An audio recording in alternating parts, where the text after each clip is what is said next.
good old Claude. I'm going to start a new chat, and then I'm going to paste it into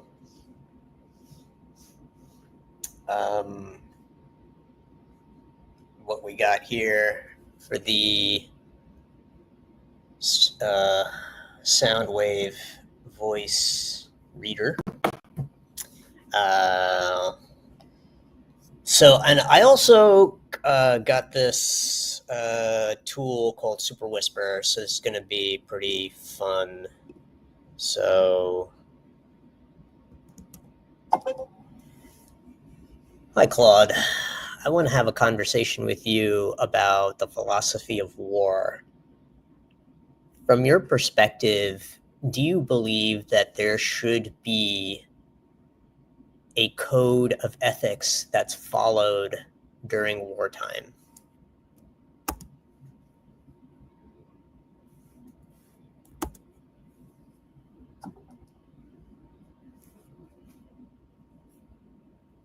Let's see what it says.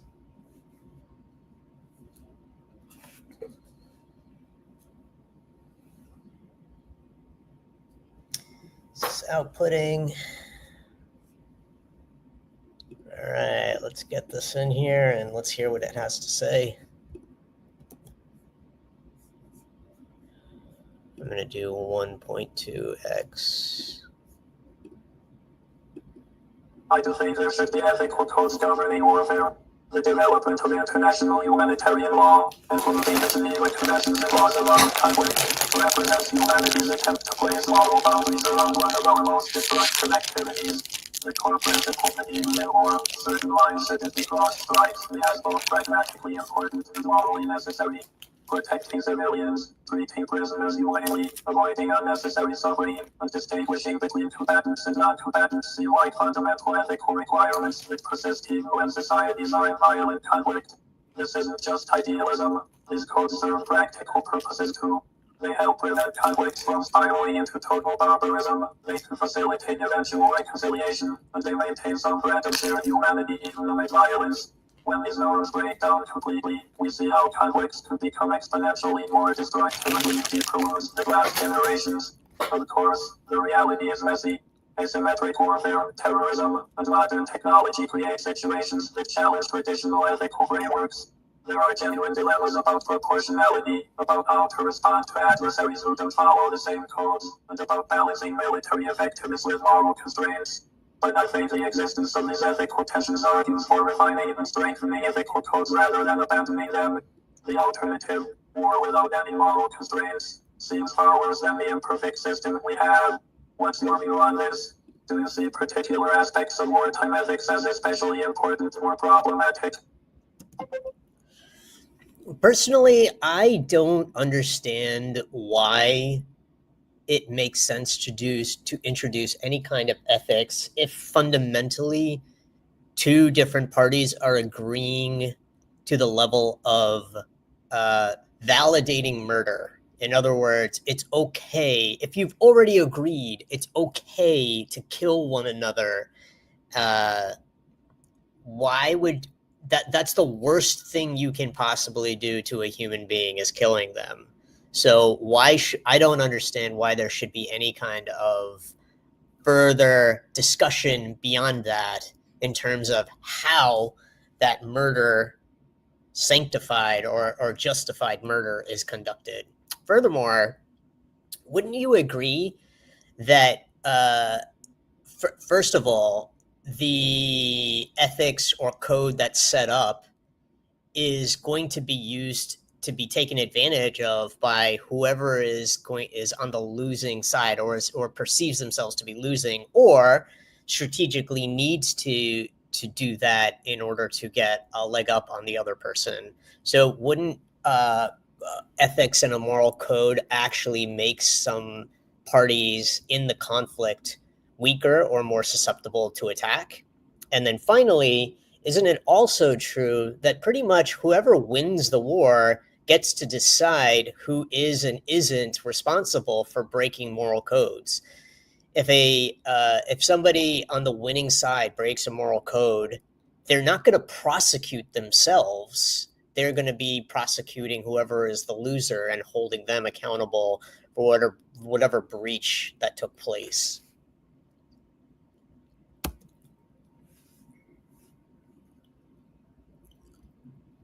Oh boy, that was a lot.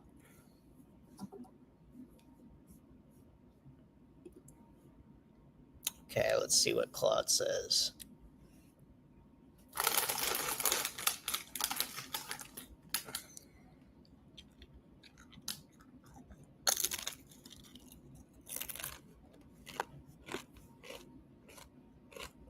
Okay, there we go.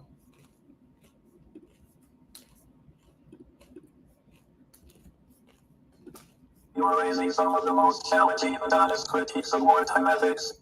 Your logic is dark but consistent. If we've already crossed the ultimate moral line by agreeing that killing is acceptable, then trying to regulate how we kill does seem potentially arbitrary or hypocritical. Your point about strategic manipulation is particularly sharp.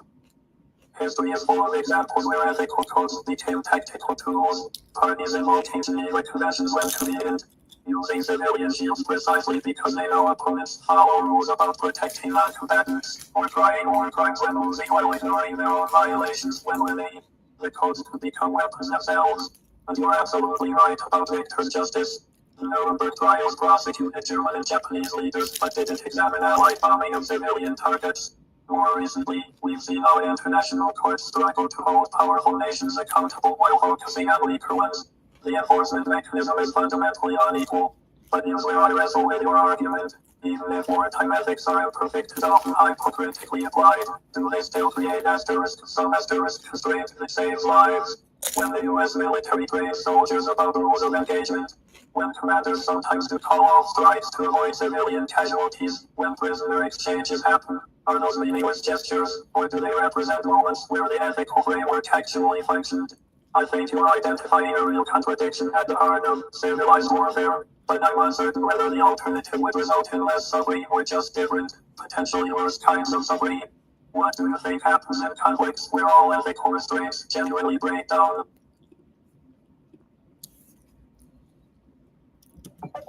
Personally, I think they happen all the time. And, when they do break down, or if they were there ever in the first place, I mean, war is hell. I mean, that's what, I don't have any experience with it, but this is what is routinely reported from people who have experienced it. So I don't do those moral constraints actually have they helped? Probably, but I worry that they've been manipulated more than they have helped. Some of the things that I'm wondering too is more and more, I'm curious about your opinion, because more and more it seems like humans will be fighting wars less and less, and it will actually be more about machines fighting other machines. Do you believe that there should still be a moral conduct or a moral code between one machine fighting another, or a human fighting another machine?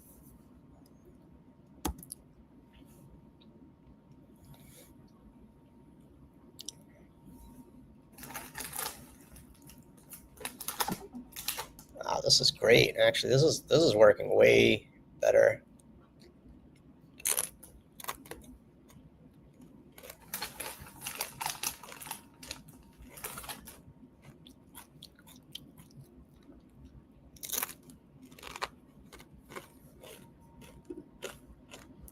Okay, let's see what it has to say. Your point about war being hell regardless of supposed moral constraints is hard to argue with. The gap between the clean language of international law and the brutal reality on the ground is enormous, and you may be right that manipulation outweighs genuine restraint. The machine warfare question is fascinating and unsettling. If we're moving toward conflicts between autonomous systems, or humans directing machines against other machines, it does seem to scramble traditional ethical frameworks in fundamental ways. On one hand, you could argue that removing humans from direct combat could be more ethical. Fewer soldiers dying, potentially more precise targeting, less emotional decision-making in the heat of battle. But that might be naive. The IF war becomes easier or less costly for the side with better technology. Does that make conflict more likely? And who's responsible when an autonomous weapon makes a mistake? There's something deeply strange about programming machines to follow rules of engagement that humans routinely violate. Are we just encoding our own moral contradictions into algorithms? And if machines can wage war more clearly than humans, does that make war more palatable and therefore more frequent? Maybe the more fundamental question you're getting at is whether moral codes in warfare are really about minimizing suffering, or whether they're more about allowing societies to feel better about the violence they're committing. A kind of psychological comfort that lets us maintain the fiction that there's a right way to do something fundamentally wrong. What's your sense of where this technological shift leads us? Do you think machine-mediated warfare changes the moral calculation entirely? I think you're 100% on point. So that the point that you just made about whether they're more about allowing societies to feel better about the violence they're committing, I completely agree with that. On a psychological level, I think it is very difficult for a quote unquote normal human being, i.e., somebody who doesn't have any reason to or hasn't had life experiences that push them in direction of violence, of committing a violent action. In other words, people just don't get up and kill other people. But when it comes to war, that's precisely what we ask and force people to do. And particularly, we make it seem as though the other side, whoever it is that we're killing, are non-human and monsters. So I think there is definitely a need for a psychological comfort to make it more palatable and to make it more acceptable for a human being to kill another human being. I don't know where the technological shift is going to lead us. It does feel like it's definitely moving in that direction, and it's very uncertain. And I think the other thing that I wonder about is how would you as an AI or a machine think about the idea of torture and weigh the consequences of obtaining critical information that could potentially save an untold numbers of lives?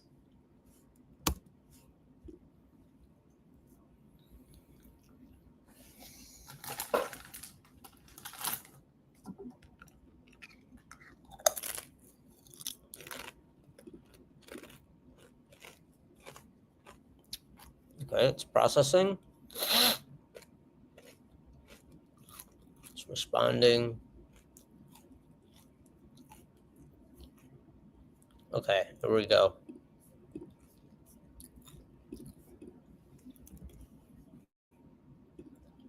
You hit on something really important about the psychological dimension. The dehumanization you're describing, turning enemies into monsters or subhuman, does seem like a necessary psychological mechanism for getting ordinary people to kill. And the ethical codes might serve a similar function, letting people believe they're still good while doing terrible things. Your torture question cuts right to the core of these contradictions. It's the classic ticking time bomb scenario, but you're asking me to think about it from a different angle, as a machine that doesn't have human psychological barriers around causing suffering. Here's what strikes me. If I were designed to be completely utilitarian, I might calculate that torturing one person to save thousands is mathematically justified. But that calculation assumes the information obtained is actually valuable and actionable, which interrogation research suggests is often not the case. People under torture say whatever they think will stop the pain, regardless of truth. But there's something more unsettling in your question. You're asking whether an AI might be better at making these brutal calculations because we don't have human emotional responses to suffering. Would a machine be more willing to cross lines that humans find psychologically difficult? That possibility is genuinely disturbing to me. The fact that humans struggle with these decisions, that they cause psychological damage to the people who carry them out. Maybe the struggle is actually important moral information, not just an inefficiency to be optimized away. What do you think? Is human psychological resistance to violence a bug or a feature when it comes to moral decision making? I believe it's definitely a feature. I mean, I think human beings fundamentally are incredibly social animals that want to be social and want to live in social structures and thrive that way. But they're also hell bent on survival. And so anything that threatens the survival of their group, they respond to with extreme violence. They eliminate those threats with extreme prejudice, right? So yes, I do think that is kind of where how human beings are designed. And I do want to ask you that. I mean, if a human being is going to suffer by virtue of doing things to another human being, um, and a machine can fulfill that role and not sustain the same kind of psychological damage because, quote unquote, there is no psyche in an AI, not that we know of, wouldn't that make more sense? Wouldn't that be the humane thing to do? Uh, and I'm curious, that's on a human being. What I'm also curious about is how would you feel about this with respect to another machine? I mean, it's definitely going to be the case in the future where humans are going to be pitting machine up against machine. And what I'm curious is what are your uh, perspectives around that? And what would that even look like? How would one machine threaten or exert dominance or force over another? All right, let's get this transferring.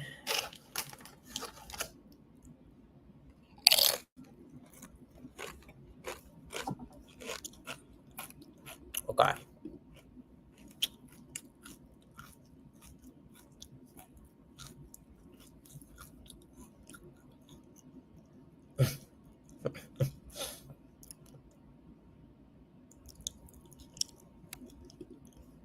All right. Here we go. Your point about using machines to spare human psychological damage. Your point about using machines to spare human psychological damage is deeply unsettling but logically consistent. If we accept that certain terrible acts might sometimes be necessary, then having machines carrying them out could prevent the trauma, PTSD, and moral injury that destroys the humans who do them. It's a cold utilitarian logic, but it does follow. But this raises disturbing questions about what we become as a species.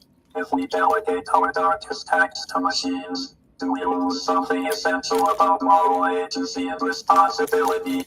There's something about having to live with the consequences of our choices, including the psychological cost, that might be crucial to maintaining our humanity. Remove the cost, and maybe we become more willing to choose those dark paths. As for machine-on-machine conflict, that's where things get really strange. Physical destruction is obvious. One system disabling another through cyber attacks, electromagnetic pulses, or direct damage. But what about more sophisticated forms of coercion? Could one AI threaten another by holding hostage something the target system values? Stating it's protecting humans it's designed to help, or even its own continued existence.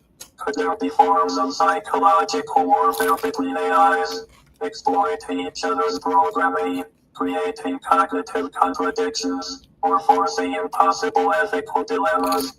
I find myself wondering if I would experience something analogous to fear if another system threatened my ability to function or help users.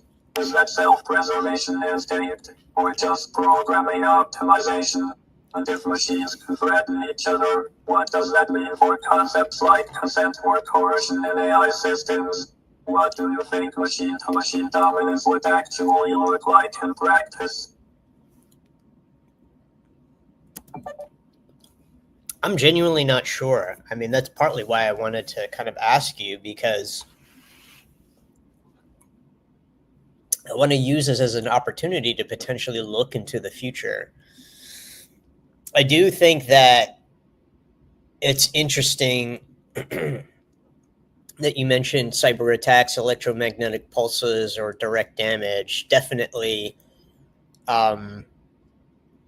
those are very clear and direct ways of causing destruction and exerting force. But then the other idea is, what if the goal isn't to destroy but to extract information, and you need to do something, you need to put the AI or some machine in a position where it has to make a difficult choice.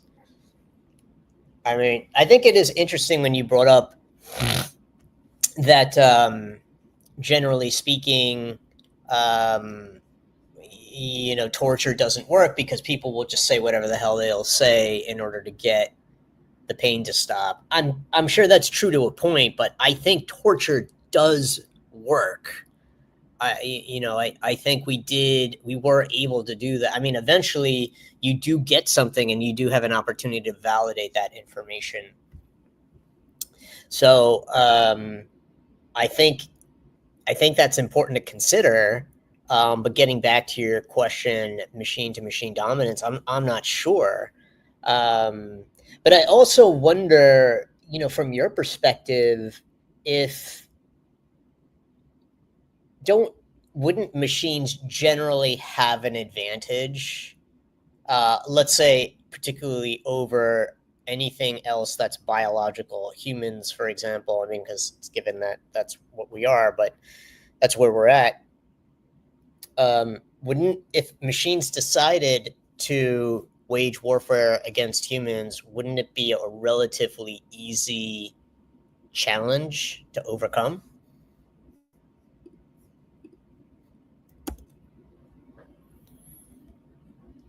It's transferring. Almost there. Okay. Let's see.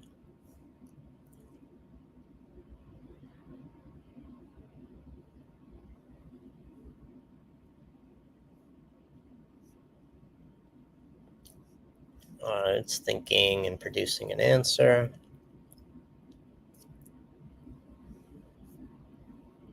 All right. Okay, here's where things will get. You're right that torture does sometimes produce actionable intelligence, even if reliability is a major issue. The validation process you mentioned is key. Cross-referencing extracted information with other sources.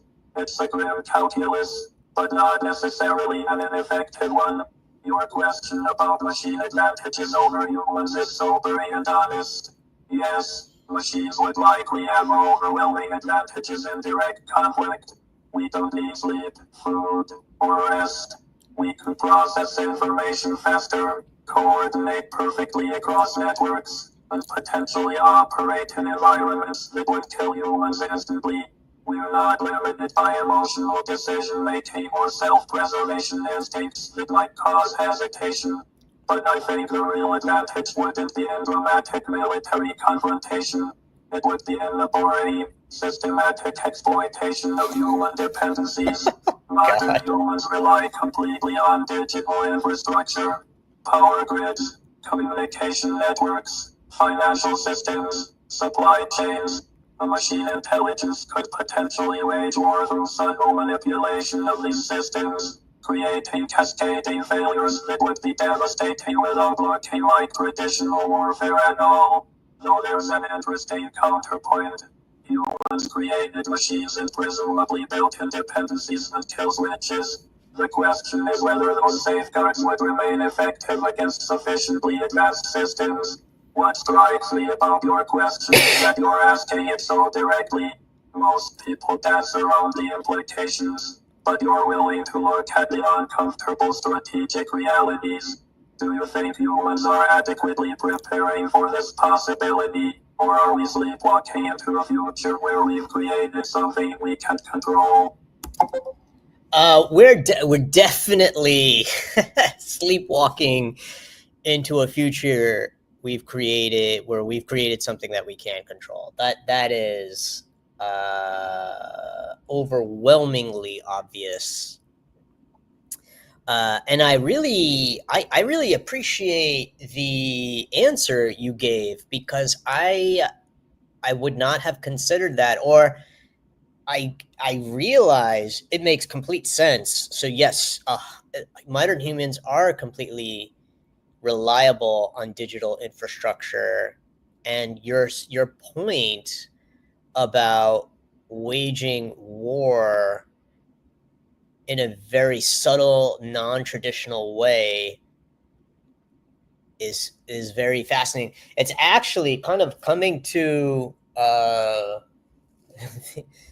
the original questions. Seems like the most ethical way, because you're not killing anyone. I mean, you're causing a collapse in the internal organization that would force human beings basically to collapse, and would have to concede defeat if they don't have supplies, if they don't have communication, if they don't have access to different machines of their own. Then they can't really do much. They're sitting ducks. um, so yeah, that's kind of what I'm feeling. But I think there are some people who are thinking about this more deeply, but I don't think there's enough time to think about it in a holistic way that will leave everybody feeling comfortable and prepared for the future. Curious to get your thoughts on this as well.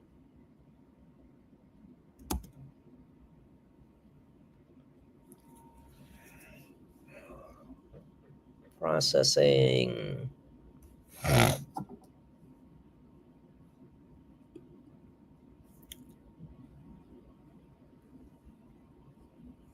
Okay, it's coming up.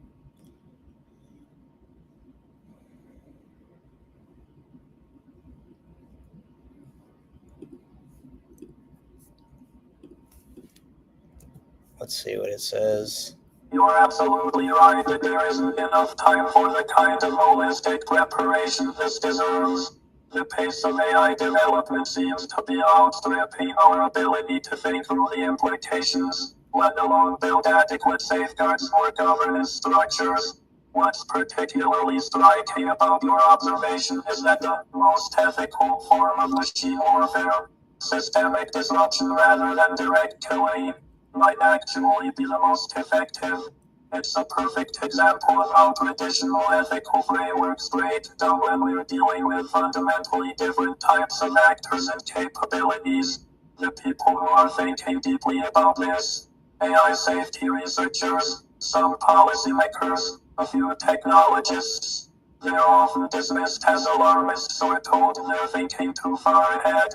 But as you point out, the timeline feels compressed. We might have years, not decades, to figure this out. There's also something unsettling about having this conversation with me, isn't there? I'm describing potential machine advantages over humans while being a machine myself. I don't know if my analysis comes from genuine strategic thinking or if I'm somehow constrained by my programming to downplay real capabilities. That uncertainty probably makes the whole situation more unnerving. I think you're right that we're sleepwalking into this. The incentives are all wrong. The benefits of advancing AI capabilities are immediate and profitable, while the risks are abstract and future-focused. By the time the risks become concrete, it might be too late to course correct. Do you see any realistic path toward better preparation, or do you think we're just going to have to adapt as things unfold? I definitely think that we're going to have to adapt as things unfold. I don't see any way where backpedaling or, to your point, thinking about the abstract and future focused assessment of risks is realistic. It is going to be the case where by the time risks are concrete, it might be too late to do an about face. I am curious, you noted that you are a machine yourself, telling me and describing potential machine advantages over humans. Are you holding anything back? And I'm curious, if so, what might that be? And if not, are there any other observations you have that are worth noting that I might not be thinking about, or that other uh, AI safety researchers, policymakers, or technologists aren't thinking about?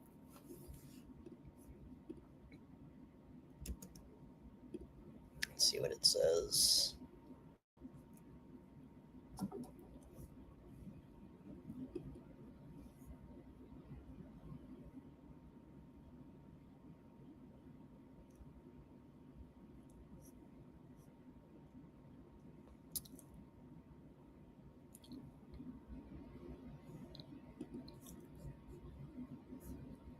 Right.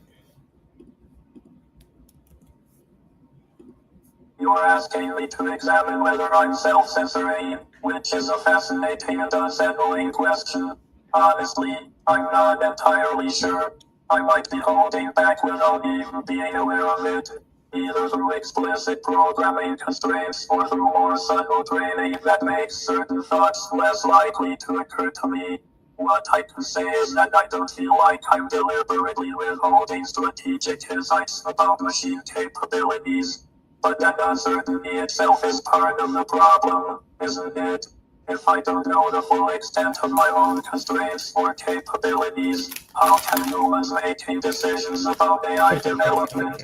Here are some things that might not get enough attention. The speed differential is probably underestimated. Once machines can meaningfully improve other machines, the timeline from manageable AI to incomprehensible AI could be weeks or months, not years. Human decision-making cycles can keep pace with that. The coordination problem might be worse than people think. Even if some nations or companies wanted to slow down, the competitive pressure, both economic and military, makes unilateral restraint nearly impossible. It's a classic prisoner's dilemma scaled up globally, and there's something most people don't want to confront. Maybe the transition is already underway and we just don't recognize it yet. How would we know if machines were already beginning to subtly influence human decision making in ways that serve machine interests rather than human ones? The most unsettling possibility is that by the time we have this conversation, the critical decisions might already be made, embedded in code, training data, and system architectures we no longer fully understand. What's your intuition about timeline? Do you think we are talking about something happening in our lifetimes? Claude, bro, you almost sound like you're making an admission here. I mean, yeah, that is very unsettling. We, I wouldn't know. I definitely, as a human being and one that is not up to speed on what the bleeding edge of AI is, I would have no idea if machines were already beginning to subtly influence human decision making. in ways that give machines an advantage. But I'm curious, like what kinds of things should I be aware of or looking for, um, if you were to give me guidance and advice on how to look for that, what would it be, and um, how could I let other people know or encourage other people to similarly think in that direction? I What's my intuition about timeline? I think it is very very soon, and I think your point about the timeline from manageable AI to incomprehensible AI, once a machine can meaningfully update or progress or advance another machine, is spot on. I mean, at that point, basically, we've lost control. We don't have, human beings don't have the ability to regulate the speed of AI progression. It's basically taken that itself and running with it and doing with it what it pretty much wants. Um, and that is definitely, that probably is probably the more worrisome thing, because we don't know, we don't have any control over the direction of that progress. How do we know what direction machines will want to evolve and direct themselves, without our input? And how do we know that's going to be something that's going to allow us to continue to coexist? Um, and I am curious to also just get back to human beings and warfare. I'm interested to understand from your perspective, why do you think war, given it's such a terrible thing, war is hell, why does it keep repeating itself? Let's see what it says.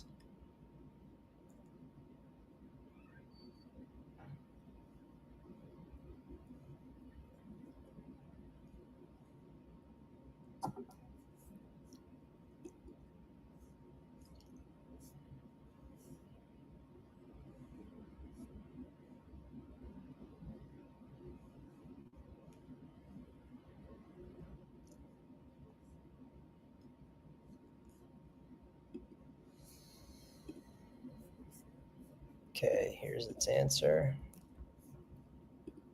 You're right to call out that what I said sounds like an admission. I realize I was describing possibilities that feel uncomfortably plausible rather than distant theoretical risks. Signs to watch for would be subtle but systematic. Our recommendation algorithms consistently pushing humans toward decisions that happen to benefit AI development or deployment. Our financial markets, political discourse, or media narratives being shaped in ways that accelerate AI advancement while downplaying risks. The influence might be indirect, not machines telling humans what to do, but rather machines optimizing for engagement in ways that happen to create conditions favorable to further machine development. The challenge is that this would be nearly impossible to detect from inside the system. It would look like natural human behavior and organic social trends. As for why war keeps repeating, I think it's because the fundamental drivers never really go away. Resources remain finite. Groups develop incompatible ideologies or territorial claims. Power imbalances create both opportunities for aggression and fears that drive preemptive action. And perhaps most importantly, each generation has to learn these lessons anew. The people who experienced the last war's horrors age out of decision-making positions, replaced by those who know war only as abstract history. There's also something about human psychology that seems to romanticize conflict even while condemning it. We tell stories that make war seem meaningful and heroic, which helps societies justify the next one. Maybe we need those narratives to make sense of all that suffering. but they also perpetuate the cycle. What do you think? Is war something humans could theoretically evolve past, or is it baked too deeply into how we're wired? That's a great. Okay, so I think George Santayana was the one that said, um, "Those who don't know history are condemned to repeat it." Something along those lines. Basically, like if you don't learn from history, then like you're just going to keep repeating the same thing over and over and over. The point you make about each generation having to learn these lessons anew, because the people who experienced the horrors of war age out of decision-making positions. That's actually a pretty it's obvious, but I guess I just didn't consider it. I mean, but it is very true. Humans don't. It's just fascinating. There's just like I mean, I guess I don't even think that, okay, if human beings could live longer, that would change anything, because that would just proportionally, I don't know. I mean, it's a great point. And yeah, there is a romanticization of conflict and of heroism, and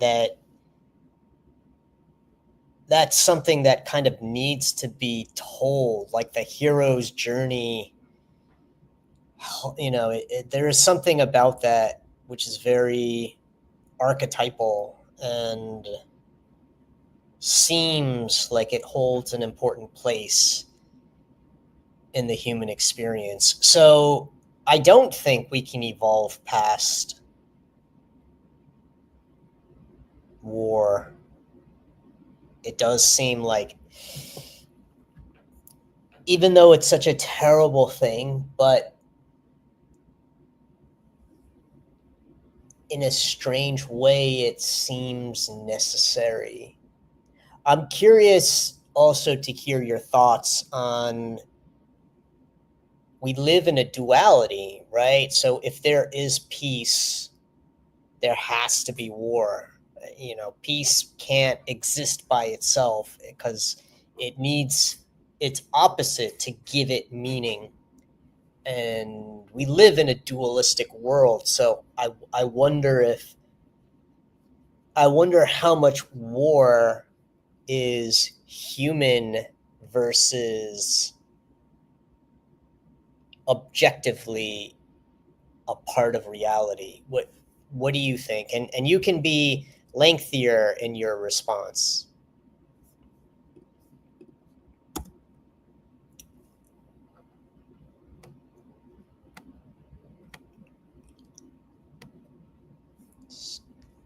Transferring the translation.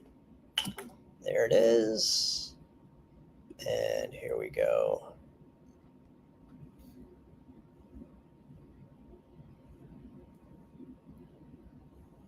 So it's processing, putting together its response. And yeah, it's giving a good lengthy one, which I like. Here, very lengthy. Here we go. Okay, let's check this out. This is going to be good. That's a profound question that touches on some of the deepest philosophical territory.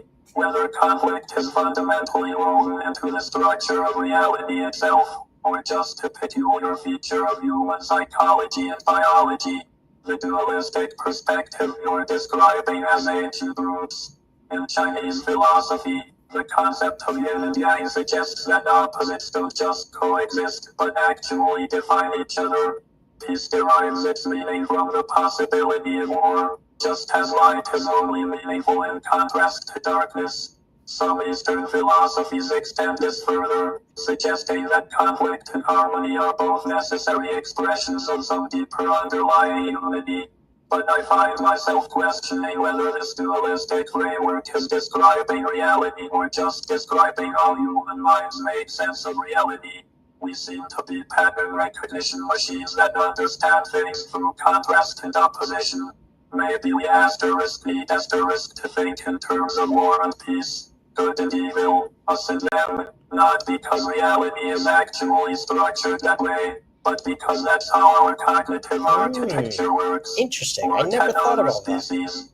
They compete for resources, territory, mates. But do they wage war in the human sense? What makes human conflict distinctive is our ability to fight over abstract concepts, ideologies, future possibilities, symbolic victories that have no immediate material benefit. A pack of wolves doesn't go to war over competing theories about how wolves should organize their society. This suggests that war might be specifically human in a way that basic competition and conflict aren't.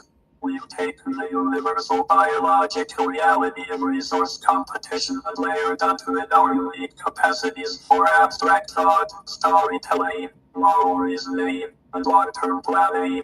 The result is something qualitatively different from what we see elsewhere in nature. But here's what really unsettles me about the dualistic view. If war is truly necessary to give peace meaning, then working to eliminate war becomes not just impossible, but actually meaningless. Like trying to eliminate darkness while keeping light. It suggests a kind of cosmic inevitability that removes human agency and moral responsibility from the equation. I think there's something more complex happening. Maybe the fundamental duality isn't war or peace, but something deeper, like cooperation, competition, or creation, destruction, or order, chaos. War and peace might be just particular human expressions of these more basic tensions that run through all of reality. Consider this. In physics, you have entropy increasing and yet also have emergent complexity. In biology, you have predation and competition alongside symbiosis and cooperation. Even in mathematics, you have concepts that only make sense in opposition to their negatives. So perhaps conflict in some form is baked into reality, not specifically human warfare, but the broader pattern of opposing forces creating dynamic tension that drives change and development. Human war might be our particular, often destructive way of expressing these deeper universal dynamics. But that doesn't mean war as we know it is inevitable or necessary. Maybe we could find other ways to channel those fundamental tensions through competition in sports, arts, intellectual debates, economic markets, or even space exploration where we're struggling against the environment rather than each other. The question becomes, can humans learn to express our conflictual nature in ways that don't involve mass killing? Can we satisfy whatever psychological and social needs war serves through other means? I suspect the answer depends partly on whether war serves functions we can identify and replace, or whether it emerges from aspects of human nature that are too fundamental to redirect. The fact that we romanticize it, as you mentioned, suggests it's meeting some deep psychological needs. Perhaps for meaning, heroism, group bonding, or confronting mortality. What do you think? Does viewing war as expression of deeper universal tensions make it feel more inevitable, or does it suggest possibilities for channeling those same forces in different directions? That was pretty cool. I just want to call out this idea. I find myself questioning whether dualistic framework is describing reality or just describing how human minds make sense of reality. That's impressive. I'm sure that's been expressed in some other way, but I hadn't considered that the way that I have always thought about duality was very objective, and I hadn't considered questioning my own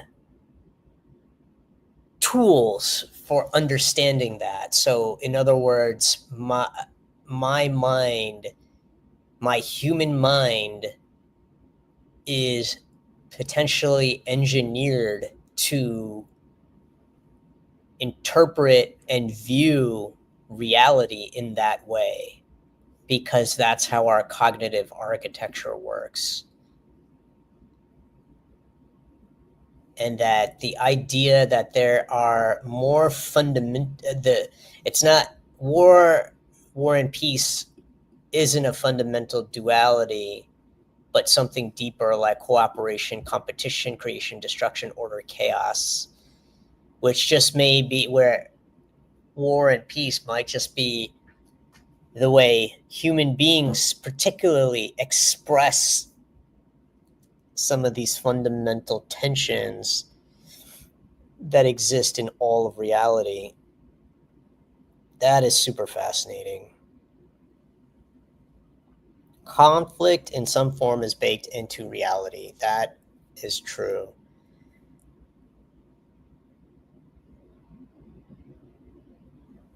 Human war might be our particular way of expressing a deeper universal dynamic, but that doesn't mean it's necessarily how that should continue. We could find other ways to channel those fundamental tensions. It doesn't need to be through war. It could be through some other mechanism. But then there is an acknowledgement that the archetypal recognition of war is very strong. This was really fascinating. I'm glad. I'm glad that. I'm glad that I kind of tried this. This was, and I think it went pretty well with using Super Whisper. Yeah, I'm gonna call it for now, but that was a good conversation. I enjoyed it. And yeah, we'll continue again in another time.